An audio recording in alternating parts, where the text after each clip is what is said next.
Hello students, आज का हमारा टॉपिक है law of conservation of mass. लेकिन इसमें जो मेनली हम लोग पढ़ने जा रहे हैं वो चैप्टर 3 है। चैप्टर 3 आपका है atoms and molecules. Atoms and molecules. तो आप लोगों ने ये बात पहले ही पढ़ रखी है कि छोटे छोटे जो पार्टिकल होते हैं, ऐसे कोई भी पार्टिकल, जैसे इस चाक को हम तोड़ते हुए चले जाएं और तोड़ना शुरू करें जहाँ तक पॉसिबल हो। अब उसके बाद एक ऐसी कंडीशन आएगी कि जहाँ पर हम इस चाक के पार्टिकल को और ज़्यादा स्प्लिट नहीं कर सकते हैं, तो वो आपका छोटा पार्टिकल आपने क्या माना कि ये एटम है। अब वो जो एटम होता है ये बहुत स्मॉलेस्ट पार्टिकल होता है। अब ये स्मॉलेस्ट पार्टिकल जब आपका एक अकेला है तब तो आपने एटम नाम दिया, लेकिन जब आपका यही स्मॉलेस्ट पार्टिकल एक और मिल गया तब आप इसको मॉलिक्यूल नाम देंगे। कोई जरूरी नहीं कि दो ही पार्टिकल एटम के आपस में जुड़ जाएं। ये आपका एटम और ये आपका एटम, दो एटम आपस में मिल गए, बस आपका मॉलिक्यूल बन गया। आपके हो सकते हैं कि दो से ज्यादा भी एटम हो, या 2 हो, 3 हो, 4 हो, कितने भी हो सकते हैं, तो वो तो उनके ऊपर नेचर पर डिपेंड करता है। अब दूसरी बात, जो आपके एटम है मेनली, जैसे फॉर एग्जाम्पल जैसे हाइड्रोजन एटम हो गया, जैसे आपके नाइट्रोजन एटम हो गए, जैसे आपका कार्बन एटम हो गया, सल्फर एटम हो गया। इस तरीके से आज के समय में जो आपके ये बहुत सारे जब सेम टाइप के एटम आपस में मिल जाते हैं, ये आपका एटम का पूरा समझ लीजिए बंडल है। बहुत सारे टाइप के बहुत सारे एटम हैं, लेकिन सेम टाइप के हैं। सेम टाइप के जब बहुत सारे एटम आपस में मिल जाते हैं तब उसे हम क्या बोलते हैं? एलिमेंट बोलते हैं, एलिमेंट। और ये जो एटम आपके हैं ये आपके जब दो या दो से ज्यादा सेम या फिर डिफरेंट आपस में मिल जाते हैं तो इन्हें हम मॉलिक्यूल कहते हैं। एलिमेंट आपके आज के समय में 118 एलिमेंट हैं जो कि डिस्कवर्ड किए गए हैं। मॉलिक्यूल्स आपके फॉर एग्जांपल एलिमेंट की अगर बात करें तो आपके जितने हैं मेटल्स, नॉन मेटल्स, मेटालॉइड जो आपने पढ़े हैं, सोडियम है, लिथियम है, बेरिलियम है, बोरान है, एल्यूमिनियम है, आयरन है, एक्सेट्रा बहुत सारे जितने भी आपके हैं वो सारे 118 इनके नंबर्स हैं। अब इनमें से जो हम मॉलिक्यूल की बात करते हैं तो मॉलिक्यूल फॉर एग्जांपल आपके जैसे दो एटम आपस में मिल गए, हाइड्रोजन H2 मॉलिक्यूल, जैसे O2 molecule, oxygen molecule, nitrogen molecule, fluorine molecule, chlorine molecule. इस तरीके से आपके और भी आपके दो से ज्यादा भी सेम टाइप के जुड़ गए, और दो से ज्यादा अलग भी हो सकते हैं। या फिर कार्बन एक ऑक्सीजन दो आपस में मिल गई, क्या बना? कार्बन डाइऑक्साइड, ये भी मॉलिक्यूल है। आपकी नाइट्रोजन एक, हाइड्रोजन 3, देखो जुड़ गई, क्या बन गया? Ammonia molecule. अब इसी तरीके से कार्बन एक, हाइड्रोजन 4 आपस में जुड़ जाए तो क्या बन जाएगा? Methane molecule. तो ये सारे आपके मॉलिक्यूल्स के एग्जाम्पल हैं। अब आगे जो हम लोग बात करेंगे इनमें जो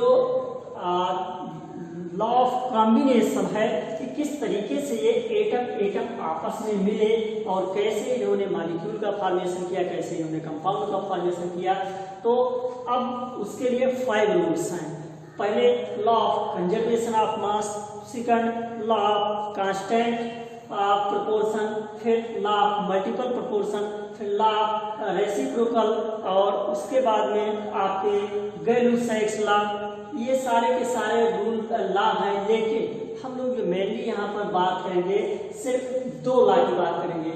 एक तो पहले जो हम बात करने जा रहे हैं law of conservation of mass, सिर्फ हम 2 लॉ की इसलिए बात करेंगे क्योंकि जॉन डाल्टन सर ने सिर्फ 2 ही थ्योरी का, 2 ही लॉ का यूज करके और अपने एटॉमिक थ्योरी के कंसेप्ट्स को बिल्डअप दिया था। अब हम जान लेते हैं कि फादर ऑफ मॉडर्न केमिस्ट्री कौन है, तो ये है एंटोनी लेवोसिए। इन्होंने 1774 में ये आपकी जो लॉ ऑफ कंजर्वेशन मास है इसकी थ्योरी दी थी। अब इसके अकॉर्डिंग, इस थ्योरी के अकॉर्डिंग इन्होंने ये बात कही कि जो अब अगर सपोज करिए आप ए है, कुछ भी ए है और बी है आपका, ये दोनों आपस में मिल जाते हैं तो कुछ नया कर बनाते हैं और वो बनाते हैं सी। तो सी जो आपका बना, इसे आप क्या बोलेंगे? प्रोडक्ट। प्रोडक्ट हमेशा किस साइड होगा? राइट साइड होगा। देखो आपका राइट साइड है। और जो आपका ए और बी है, इसको आप क्या बोलेंगे? रिएक्टेंट। ये आपका क्या है? रिएक्टेंट। रिएक्टेंट हमेशा लेफ्ट साइड में होगा और प्रोडक्ट हमेशा राइट साइड में होगी। तो इन्होंने क्या बात कही कि जो कंबाइनिंग एटम्स होते हैं वो 2 हो सकते हैं, 2 से मोर भी हो सकते हैं।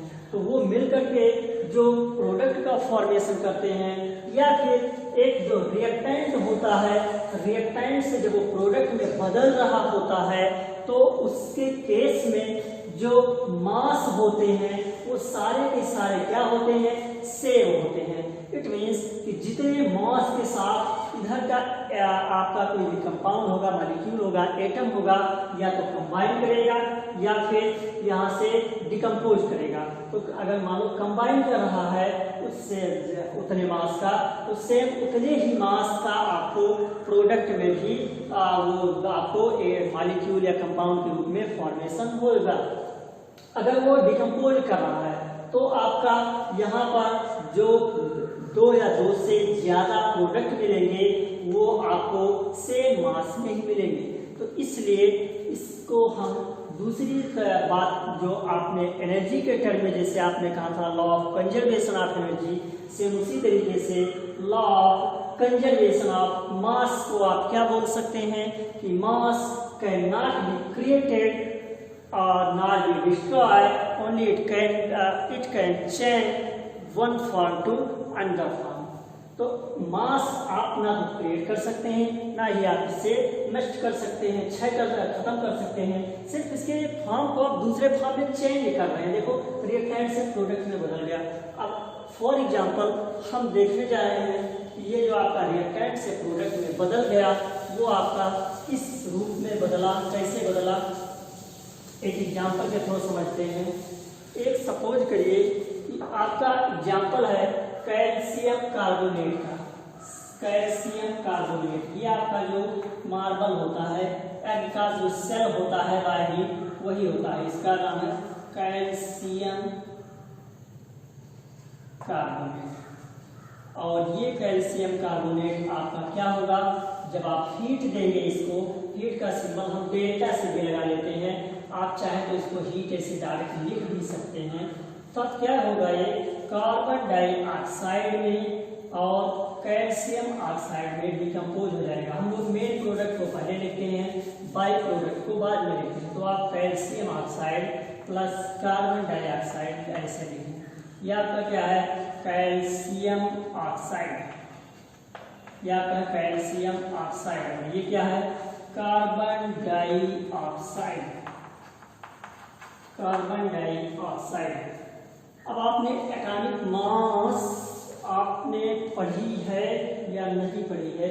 चलो नहीं पढ़े हैं तो हम बता दे रहे हैं। कैल्शियम के लिए जो एटॉमिक मास होगा आपको आगे पढ़ने को मिलेगा। एटॉमिक मास कैल्शियम के लिए एटॉमिक मास क्या होते हैं? अभी आपके number of proton plus number of neutron जो होते हैं वही उनके एटॉमिक मास कहलाते हैं। कैल्शियम के लिए जो एटॉमिक मास होता है वो कितना होता है? 40 होता है। और क्या प्रेजेंट है इसमें? कार्बन। कार्बन के लिए कितना होता है? 12। और ऑक्सीजन के लिए कितना होता है? 16। अब इसी का हम यूज करके एटॉमिक मास का और कैलकुलेट करेंगे इनकी वैल्यू। देखते हैं कैल्शियम कार्बोनेट के कितने ग्राम यहाँ प्रेजेंट हैं लेफ्ट साइड में, मीन्स रिएक्टेंट साइड में। तो कैल्शियम के लिए 40, तो एक ही कैल्शियम है तो 40 मल्टीप्लाई बाई 1 प्लस जो 2 होंगे एक दूसरे के बीच में प्लस लगा देंगे। कार्बन के नंबर 1 है तो कार्बन का 12 होता है, 12 मल्टीप्लाई बाई 1 प्लस जो आपके ऑक्सीजन है, एक ऑक्सीजन का 16 होता है, 16 मल्टीप्लाई बाई कितने नंबर है? 3। ओवरऑल सम करिए, सॉल्व करिए तो ये आता है 40 प्लस 12 प्लस 16 3 जा 48। ओवरऑल क्या आएगा? क्या मिलेगा? 60 और 40 100। यह आपका एक मीन्स कि कैल्शियम कार्बोनेट कितना प्रेजेंट है? 100 ग्राम प्रेजेंट है। रिएक्टेंट साइड में कैल्शियम कार्बोनेट के 100 ग्राम प्रेजेंट है। अब कैल्शियम ऑक्साइड की कितनी अमाउंट है, कितनी मात्रा है, देखते हैं। कैल्शियम के लिए 40 मल्टीप्लाई बाई 1, क्योंकि नंबर 1 है, प्लस ऑक्सीजन 1 से डिफरेंट में हो गए तो प्लस लगाएंगे। ऑक्सीजन 1 है, इसकी जो एटॉमिक मास है वो 16 है, तो 16 मल्टीप्लाई बाई 1 नंबर 1 है। ओवरऑल सम करिए 40 प्लस 60 कितना आया 56 ग्राम। 56 ग्राम आपका क्या फॉर्म हुआ, कैल्शियम ऑक्साइड फॉर्म हुआ। और कार्बन डाइऑक्साइड कितनी बनी, आप देखिए कार्बन के लिए 12, तो 12 मल्टीप्लाई बाई 1 प्लस ऑक्सीजन के लिए atomic mass 16 multiply by number कितने हैं ऑक्सीजन के 2, तो ये रहा।